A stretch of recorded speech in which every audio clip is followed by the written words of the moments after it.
Protozoa जनित बीमारियां, protozoa जनित बीमारियां, प्रोटोजोआ जनित बीमारियां।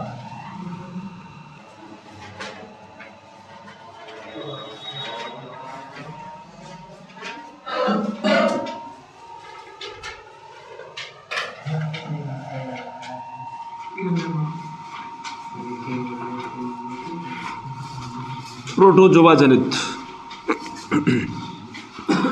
देखो प्रोटोजोआ भी एक प्रकार का क्या है, सूक्ष्म जीव, जीवाणु, जीवाणु नहीं है, सूक्ष्म जीव है। जीवाणु खुद एक क्या है, सूक्ष्म जीव है। वायरस, जीवाणु, प्रोटोजोआ, कवक सब क्या है, ये सूक्ष्म जीव है। ठीक है, अपन ने जब जीवाणु जनित बीमारियां पढ़ी थी तब ये देखा था कि उन सभी बीमारियों के अंदर बुखार देखने को मिलती है, लेकिन हल्का बुखार है ना, 104 डिग्री फ़ारेनहाइट तक टेम्परेचर देखने को मिलता है लगभग बीमारियों में, एक आध को छोड़ के। लेकिन प्रोटोजोआ जनित बीमारियों में लगभग बीमारियों के अंदर टेम्परेचर मिलता है हाई, 104 डिग्री फ़ारेनहाइट से ज़्यादा मिलता है, मतलब तेज़ बुखार देखने को मिलता है। ठीक है, तो जितनी भी लगभग सारी, एक आध को छोड़ के लगभग जितनी भी प्रोटोजोआ बीमारियां हैं उन सभी के अंदर तेज़ बुखार देखने को मिलता है। ठीक है, पहली लाइन। नेक्स्ट अपन बात करें, लगभग जो प्रोटोजोआ जनित बीमारियां हैं उनका वाहक क्या होता है, फैलाने का काम कौन करता है, जूं या चिचड़ या मक्खी। ठीक है, ज़्यादातर चिचड़ और मक्खियाँ। ठीक है, तो चिचड़ और मक्खियाँ मेनली क्या करती हैं, इनको फैलाने का काम करती है। आ गया समझ में? तो लिखो, पहली लाइन लिखो,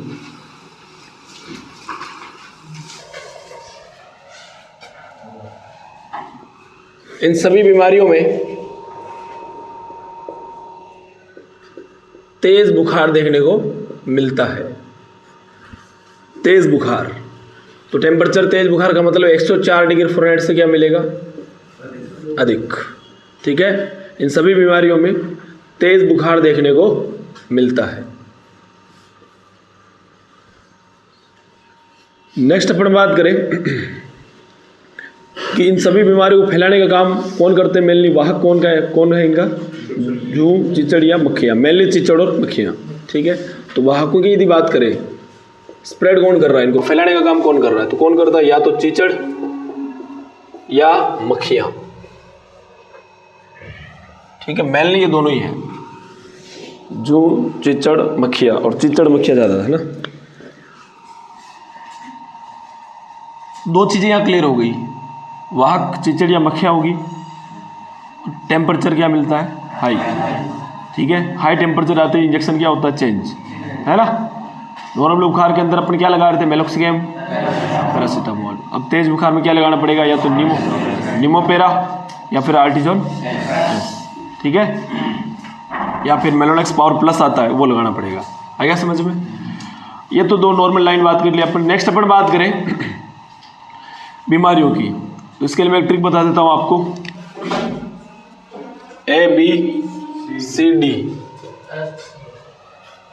सेटल। ठीक है, ऐसे याद रखना आपको, क्या, एनाप्लाज्मोसिस, एनाप्लाज्मोसिस।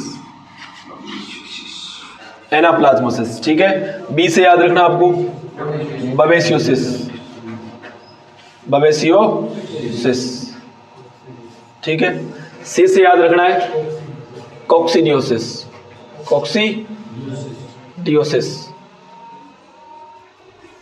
डी से याद रखना है डिसेंट्री। क्या याद रखना है, डिसेंट्री। एस से याद रखना है सर्रा।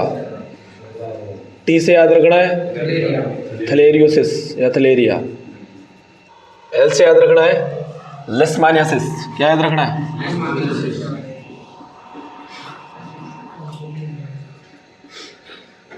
ये अपन सारी बीमारियां पढ़ेंगे। ठीक है, एक एक बीमारी डिस्कस करेंगे आगे चल के। आगे समझ में? तो कितनी बीमारियां टोटल, 7। ABCD settle. ठीक है, हाँ, जिसने ABCD सीख ली उसकी जिंदगी क्या हो जाती, सेट ही है। तुम्हें तो बहुत सारों को ABCD नहीं आती है।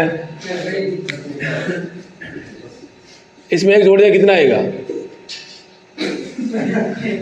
हैं 2099 है। अब इसमें एक जोड़ा तो 3000 बता रहे थे सब। पूछा 3000 जोड़े से वो बोल रहे 3000। सोच के बोल रहे, फिर ऐसे नहीं है कि तुक्की फटाफट जल्दीबाजी में बोल दिया, सोच के आराम से। 3000। फिर दूसरे को पूछा तू बता रहे 3000 कितना होगा 2100। ठीक है, तो ABCD सीखना जरूरी है भाई, हर चीज़ में ABCD आना जरूरी है ना। गणित की ABCD कौन है? गिनती नहीं आ रही तुमसे हैं? 2099 डायरेक्ट 3000। चलो कोई नहीं, लिखो।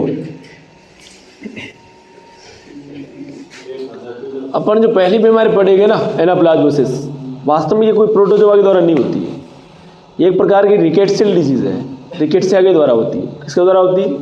रिकेट्सिया भी एक प्रकार का सूक्ष्म जीव होता है, जैसे प्रोटोजोआ होता है इन्हीं के जैसा। ठीक है, इसीलिए लिख लिया अपन ने साथ में। बाकी एक प्रकार की क्या है वो रिकेट्सियल बीमारी होती है, रिकेट्सिया के द्वारा होती है। और रिकेट्सिया भी क्या एक प्रकार का सूक्ष्म जीव है, प्रोटोजोआ के जैसा ही। ठीक है, हाँ, तो हेडिंग डालो एनाप्लाज्मोसिस। पहली बीमारी आज कौन सी है भाई? एनाप्लाज्मोसिस।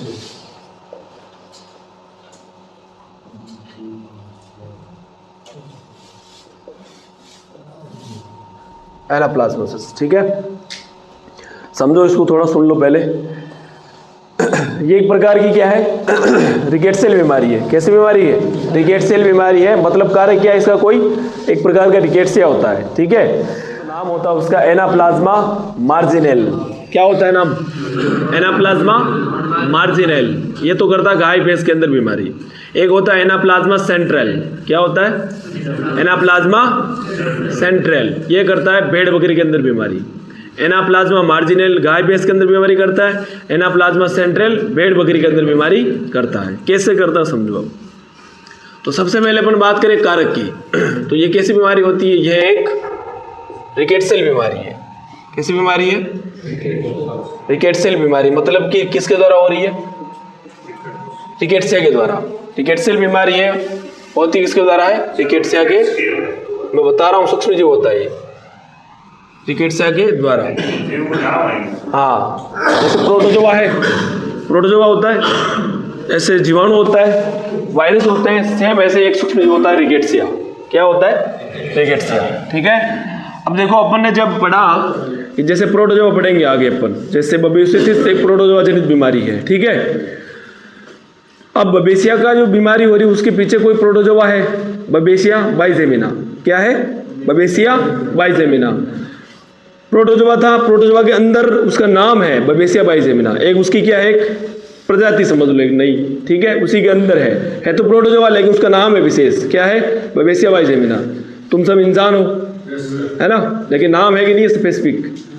विशेष नाम है ना सबका, किसी का लक्ष्मण, कि ना महेश। ठीक है, ऐसा सबका नाम है क्या नहीं? ठीक है, ऐसे ही रिकेट्सिया के अंदर भी क्या होता है? ये भी एक प्रकार का प्रोटोजोआ जैसा ही सूक्ष्म जीव है, लेकिन इसी के अंदर भी अपन वापस क्या पढ़ेंगे? इनके नाम पढ़ेंगे। अलग अलग बीमारी के लिए अलग अलग रिकेट्सिया जिम्मेदार होते हैं। ठीक है, यहाँ अपन बात करें एनाप्लाज्मोसिस की। एनाप्लाज्मोसिस के लिए जिम्मेदार होता है एनाप्लाज्मा मार्जिनल। क्या होता है? एनाप्लाज्मा मार्जिनल, जो गाय भैंस के अंदर क्या करता है? बीमारी। एक होता है एनाप्लाज्मा सेंट्रल। क्या होता है? एनाप्लाज्मा सेंट्रल, वो करता है भेड़ बकरी के अंदर बीमारी। ठीक है, तो रिकेट्सिया की बात करें तो यहाँ पर जो रिकेट्सिया जिम्मेदार है कारक, उसका क्या नाम है? एनाप्लाज्मा मार्जिनल। मार्जिनल। ठीक है, एक होता है एनाप्लाज्मा सेंट्रल। एनाप्लाज्मा मार्जिनल और एनाप्लाज्मा सेंट्रल। कैसे इन्फेक्शन करता है समझो। ये जो एनाप्लाज्मा मार्जिनल रिकेट्सिया है, ये संक्रमण करता है आरबीसी के अंदर। कहाँ करता है? आरबीसी के अंदर। शरीर में प्रवेश करता है, शरीर में प्रवेश करने के बाद कहाँ जाएगा? ब्लड के अंदर। ब्लड में जाने के बाद कहाँ प्रवेश करता है? आरबीसी के अंदर। जैसे माना ये कोई वैन है, इसके अंदर ब्लड फ्लो कर रहा है। ठीक है, 3 प्रकार की क्या होती है इसके अंदर? कोशिकाएं होती है। कौन कौन सी? आरबीसी, डब्ल्यूबीसी और प्लेटलेट। ये प्लेटलेट मान लो, ये तो मान लो डब्ल्यूबीसी है। क्या है? ये क्या हो गई? और ये क्या हो गई? प्लेटलेट। ठीक है, 3 प्रकार की क्या होती है? सेल होती है, कोशिकाएं होती है। किसके अंदर?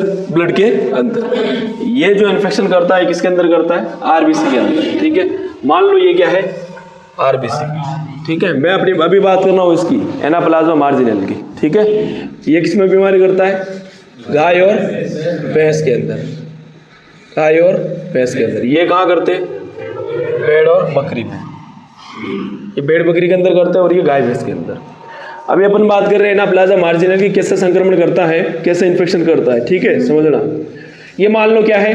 आरबीसी। ये तो मैंने आपको बता दिया किसके अंदर संक्रमण करता है, ये आरबीसी के अंदर, ठीक है। आरबीसी में प्रवेश कर लिया इसने। प्रवेश करने के बाद ये अपनी पूरी सेना को ऐसे खड़ा कर देता है आरबीसी के परिधि की ओर, जो झिल्ली होते हैं ना उसके पास में खड़ा कर दिया। फिर आदेश करेगा कि तोड़ो, किसको? आरबीसी की झिल्ली को तोड़ो। जैसे माना मैं तुम्हें खड़ा कर दूँ इसकी दीवार के चारों तरफ है, पास में सबको खड़ा कर दूँ और पकड़ा दो हथौड़ा, ठीक है। हाँ, तोड़ने के लिए जो भी है दीवार तोड़ने के लिए वो पकड़ा दो और कहूँ तोड़ो, ठीक है। नहीं टूट जाएगी, कभी तो कभी टूटेगी ना बोले, ठीक है। अब तुम जब तुम तोड़ोगे, सुन लो, जब तोड़ोगे तो एक टाइम के बाद टूट जाएगी ये, है ना। अंदर माना कुछ भरा हुआ है, काम की चीज़ है, वो फिर दीवार टूटने के बाद बाहर निकलेगी ना। आरबीसी के अंदर क्या होता है? हीमोग्लोबिन, ठीक है। अब ये क्या करेंगे? दीवार को तोड़ेंगे, यहाँ से ये टूट गई, यहाँ से टूट गई, मान लो यहाँ से टूट गई, यहाँ से टूट गई आरबीसी। अंदर क्या था? हीमोग्लोबिन। हीमोग्लोबिन रस्तों से बाहर आ गया। अब हीमोग्लोबिन पहले तो कहाँ था? आरबीसी के अंदर। अब कहाँ है? ब्लड के अंदर ऐसे ही अकेला फ्लो कर रहा है, ब्लड के साथ साथ अकेला बह रहा है, ठीक है। अब ये ब्लड फिल्टर होने के लिए कहाँ पहुँचेगा? किडनी के अंदर, है ना। ब्लड फिल्टर होने के लिए कहाँ जाएगा? किडनी के अंदर जाएगा। पहले जब ब्लड फिल्टर होने के लिए किडनी में जा रहा था तो हीमोग्लोबिन कहाँ था? आरबीसी के अंदर था। अब हीमोग्लोबिन कहाँ है? आरबीसी से बाहर। किडनी आरबीसी को तो रोक सकती है ना। ऐसे समझ लो किडनी एक छलनी है। क्या है? छलनी बना दूँ, और इस छलनी के अंदर ऐसे क्या है? छेद है, ठीक है। छलनी काम होता है छानने का, ऐसा समझ लो, ठीक है। ये छलनी है, क्या है? छलनी। और आरबीसी का आकार था इतना बड़ा, ये माना क्या है? आरबीसी है। हीमोग्लोबिन का आकार क्या हुआ? छोटा। हीमोग्लोबिन होते इतने, ये अंदर क्या है? माना हीमोग्लोबिन है। आ रहा समझ में सबको? कंप्लीट। हाँ, ये आरबीसी थी। चलने का आकार क्या? छोटा है, तो आरबीसी निकल नहीं पा रही है। समझाने के लिए समझा रहा हूँ, वास्तव में ऐसा होता नहीं है, तुम समझ लो छलनी है, समझाने के लिए बता रहा हूँ, ठीक है। हाँ, यह आरबीसी इन छेदों से बाहर नहीं निकल सकती क्योंकि छेद छोटे हैं, आरबीसी आकार में क्या है? बड़ी। फिल्टर होने के लिए ब्लड आया था, वापस आरबीसी आई, वापस चली गई, ठीक है। लेकिन अब हीमोग्लोबिन जो था अंदर वो चलनी आरबीसी से बाहर है, छेद बड़े हैं, हीमोग्लोबिन आकार में क्या है? छोटा। हीमोग्लोबिन यहाँ से बाहर आ रहा समझ में? अब मैंने कहा था कि जब ब्लड किडनी के अंदर फिल्टर होने के लिए जाता है तो इसका मतलब ब्लड के अंदर जो गंदगी है ना, वो फिल्टर होती है और वो पेशाब के रूप में शरीर से बाहर निकलेगी। अब हीमोग्लोबिन भी किडनी से चल गया, वो भी पेशाब के साथ शरीर से बाहर निकलेगा। पेशाब का रंग कैसा होगा? क्योंकि हीमोग्लोबिन की वजह से खून का रंग कैसा है? लाल है। आगे समझ में? इसी वजह से पेशाब का रंग कैसा दिखाई देता है इस बीमारी में? लाल दिखाई देता है। कोई दिक्कत? सबको आ गया समझ में? ठीक है। ये तो हो गया एनाप्लाज्मा मार्जिनल। एनाप्लाज्मा सेंट्रल जो होता है, अब मार्जिनल का मतलब होता है मार्जिन पर, परिधि पर जो सेना खड़ी की गई थी उसको बोलते हैं मार्जिनल। सेंट्रल में क्या करता है? सेंट्रल वाला जो ये बीच में सेंटर में, जैसे माना ये आरबीसी है, ये अपनी सेना को ऐसे सेंटर में खड़ा करता है एक साथ। आ रहा समझ में? ठीक है। अब ये आरबीसी को तोड़ेगी बीच में से। कहाँ से तोड़ती है? बीच में से तोड़ती है, ठीक है। आरबीसी टूटती है, सेम प्रोसेस चलती है वापस।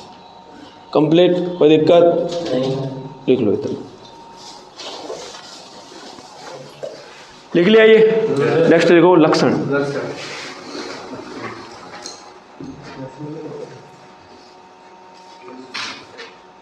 लक्षण पहला लिखो तेज बुखार।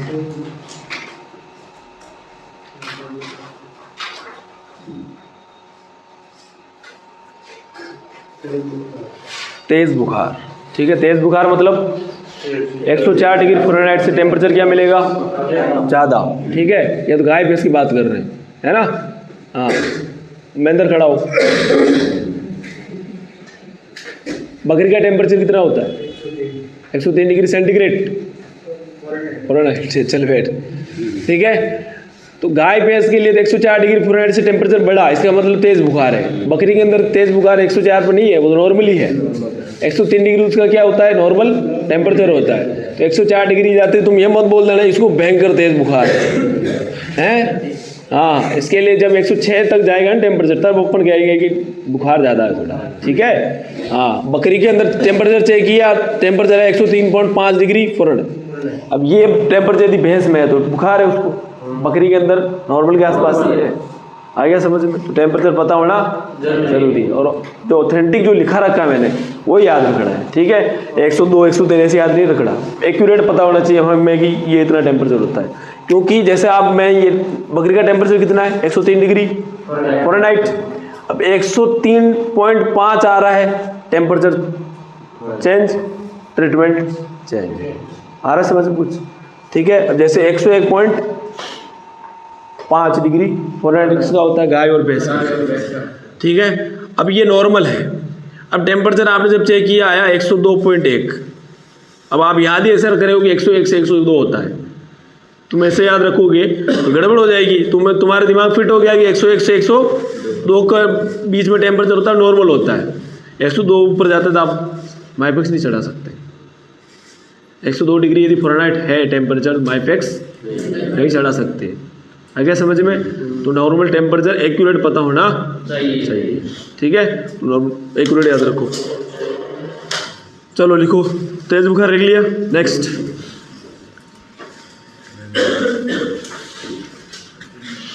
लाल रंग का पेशाब,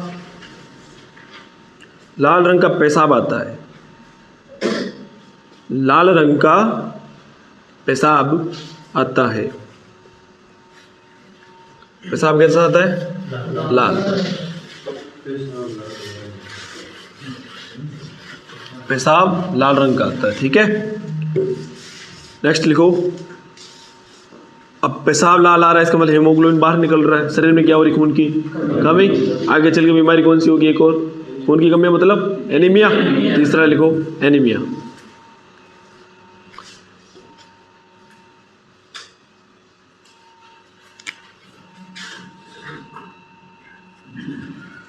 तेज बुखार, लाल पेशाब, तीसरा क्या है, फिर एनीमिया होगा, और चौथा लिखो पीलिया। क्या हो जाएगा फिर? पीलिया। बुखार तेज हो तो खाना पीना बंद,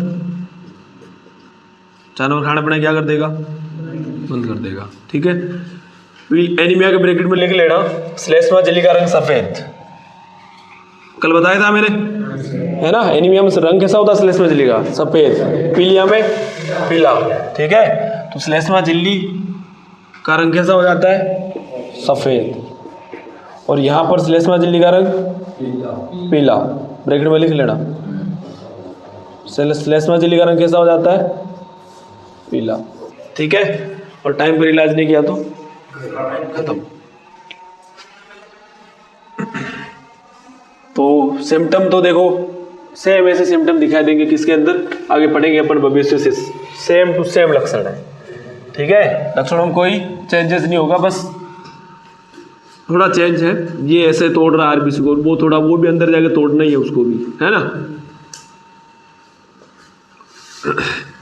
लिखो भाई, लिखो लक्षण लिखो, लिख लिए सबने।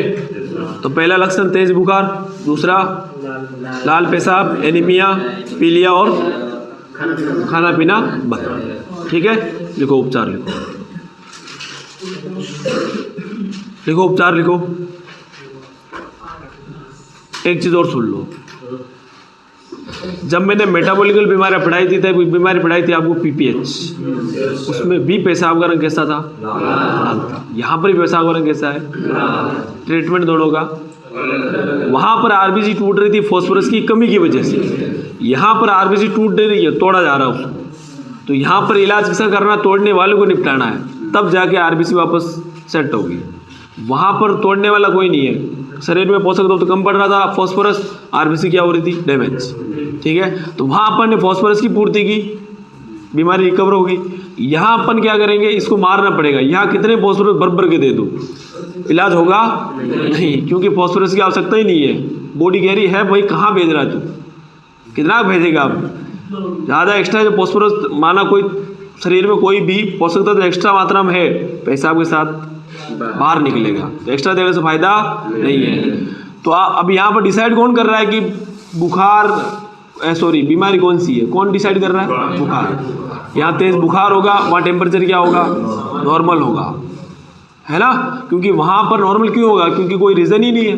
बॉडी टेम्परेचर क्यों बढ़ाएगी, क्योंकि अंदर कोई सूक्ष्म जीव होगा, कोई एंटीजन होगा तभी उसको मारने के लिए, अंदर कोई एंटीजन है ही नहीं तो बॉडी टेम्परेचर को बढ़ाती नहीं है, तो बुखार नहीं होगा उस बीमारी में। और यहाँ क्या देखने को मिलता है, बुखार डिसाइड करेगी इलाज क्या करना है, ठीक है, पीपीएच है या फिर एनाप्लाज्मोसिस है या बेबीसिस है, आ रहा है नहीं आ रहा, ठीक है। हाँ, तो ये चीज़ें ध्यान रखना आप। अब यहाँ पर तेज़ बुखार है, इसीलिए आप है ना कान पकड़ के टेम्परेचर चेक नहीं करना है, थर्मामीटर लगा के ही चेक करना है।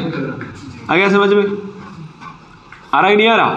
और बिना टेम्परेचर चेक किए कभी भी इलाज, टेम्परेचर ही डिसाइड करता है इलाज क्या करना है। बिना टेम्परेचर के इलाज करोगे उल्टा पड़ जाएगा, ठीक है। अभी अपना स्टूडेंट गया था एक, बिना टेम्परेचर चेक किए इलाज किया, टेम्परेचर पहले ही नॉर्मल था, नॉर्मल से कम था और ठीक है, माइनस में चल रहा था, उसने लगा दिया, क्या लगा दिया था, बुटालेक्स लगा दिया, निपट गया बचड़ा। 5,000 रुपये देने पड़े, कितने, हाँ उसने लिए वहाँ से 200-300 रुपये लिए होंगे, कितने लिए, हाँ उसने 200-300 रुपये लिए होंगे, और क्या, बुटालेक्स लगा के लिया है तो है, निपट गया, 5,000 देने पड़े। अब वो बता तो नहीं यार, कोटा भी होगा क्योंकि एरिया उसका नहीं है, और वो अपने गांव से कहीं दूर जाके फील्ड कर रहा था, ठीक है, वहाँ फील्ड कर रहा था, सरपंच वहाँ एरिया का कोई सरपंच है जो उसके जान पहचान वाला है, तो सरपंच ने कहा, शायद सरपंच नहीं बचाया होगा कूटने से, तो लेकिन पैसा तो लग गया ना 5,000, ठीक है। वो एक्स्ट्रा होशियार पढ़ता था क्लास में, समझ आया। हाँ, हम कुछ बता रहे, वो अपना ज्ञान बीच में दूसरा हुई, ये ऐसे नहीं कर सकते ज्ञान, ऐसे नहीं कर सकते ज्ञान, नहीं करना है, ऐसे किया ऐसे वैसे हो गया, है ना। कूटा होगा, उसके लक्षण वैसे ही है, उसके बोलने का तरीका सही नहीं था, मुझे पता कूटा तो होगा, बता नहीं रहा हूँ, कूटा होगा उसको, ठीक है। वो फिर यहाँ आया और हमें बोला कि साहब अब हो तो गया, क्या करें, अब आप जो है कुछ बताओ, वो मर जाएगा बस वो ज़्यादा सीरियस हो गया, अब मर ही जाएगा। फिर हमने बताया ये कर ले, अब तो क्या है, कोशिश करो पूरी, ये कर लेना वो कर लेना, डरने की बात नहीं है, सब कुछ किया, लेकिन फिर भी दूसरे दिन फिर आए, 5,000 लग गए, निपट गया वो तो, ठीक है। ज़्यादा होशियारी बनने की ज़रूरत नहीं है, जितना पढ़ाया जा रहा है उतना पढ़ो, ठीक है, और ढंग से पढ़ो। और ये टेम्परेचर को बिना चेक किए इलाज करना ही नहीं है, टेम्परेचर ही डिसाइड करता है इलाज क्या करना है। टेम्परेचर चेक करो फिर इलाज करो, मैं हमेशा बोलता हूँ टेम्परेचर चेक करना है फिर इलाज करना है, ठीक है। थर्मामीटर धोखा देगी तो कैसे धोखा दे देगा, सब को ऐसा कुछ देखो। वैसे आपको जब बीमारी में पढ़ा रहा हूँ तो आपको बता ही रहा हूँ इस बीमारी में टेम्परेचर बढ़ा होगा, इसमें कम होगा। आप सिम्टम देख रहे हो, आपको लग रहा है ये बीमारी हो सकती है, टेम्परेचर 2 बार चेक करो, उसमें कितनी बार चेक करना है, 2 बार, ठीक है। लिखो भाई, अब तेज बुखार क्या लगाओगे, उपचार। अब बातें मत करो, वो बैचलरी हीमोग्लोबिन यूरिया में भी यही सिम्टम्स रहते हैं। हाँ उसमें टेम्परेचर होता है, नॉर्मल होता है 103 से 104। हाँ उसमें हल्का बुखार होगा, ठीक है। हाँ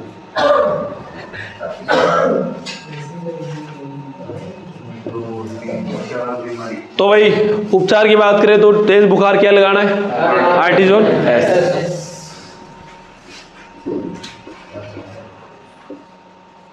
बड़े पशु की बात करें अपन, है ना, गाय भैंस को मान के चल रहे हैं, भेड़ बकरी में है तो मात्रा कम कर लेना, ठीक है, 15 से 20 ml। फ्रूट क्या है, IM। नेक्स्ट, अब हमें सबसे पहले क्या कर रहा है, इसको मारना है, सुन लो पहले बाद में लिखना। इस बीमारी की ड्रग ऑफ चॉइस ऑक्सीटेट्रासाइक्लिन, जिसको आप रोज खाप में लेते हो, वो इस बीमारी क्या है, ड्रग ऑफ चॉइस है, ऑक्सीटेट्रा। सोचा नहीं होगा ना, ये भी किसी की ड्रग ऑफ चॉइस है किसकी है ये, है ना, प्लाज्मोसिस की, 25 से 30 ml।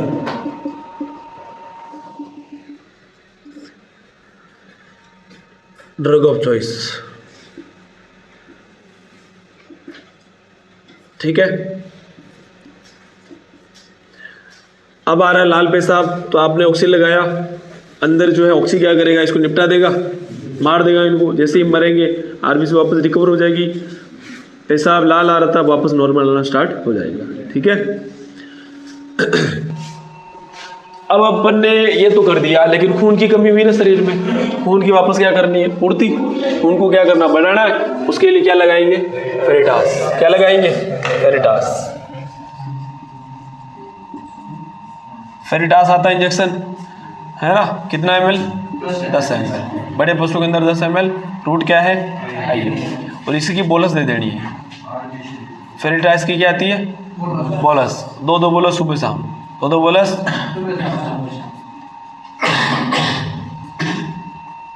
ठीक है, 2-3 दिन तक, 2 से 3 दिन।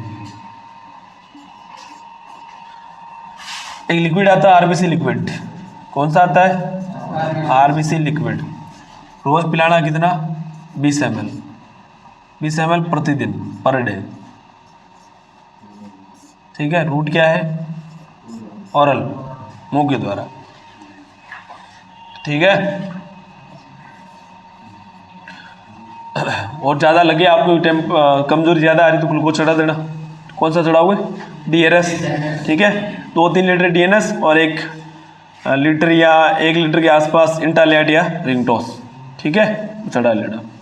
वो आपके हिसाब से देख लेना, मैं नहीं लिख रहा हूँ, मैं अभी काम की चीज़ लिख दिया। वो कमजोरी के हिसाब से ग्लूकोज चढ़ाना है, कौन सा चढ़ाना है, डीएनएस और इंटालाइट।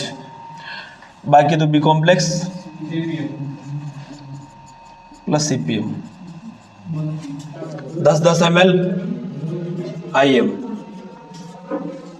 उतार लो।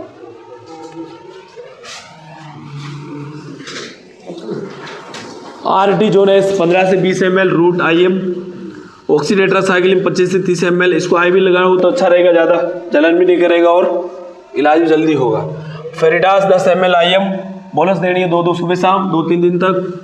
आरबीसी लिक्विड खून की पूर्ति के लिए, दोनों, ये दोनों किस चीज़ के लिए, खून की पूर्ति के लिए वापस। हाँ, 20 ml रोज देना है ओरल, बाकी बी कॉम्प्लेक्स और सीपीएम। और आ गया समझ में सबको, बढ़िया, ठीक है।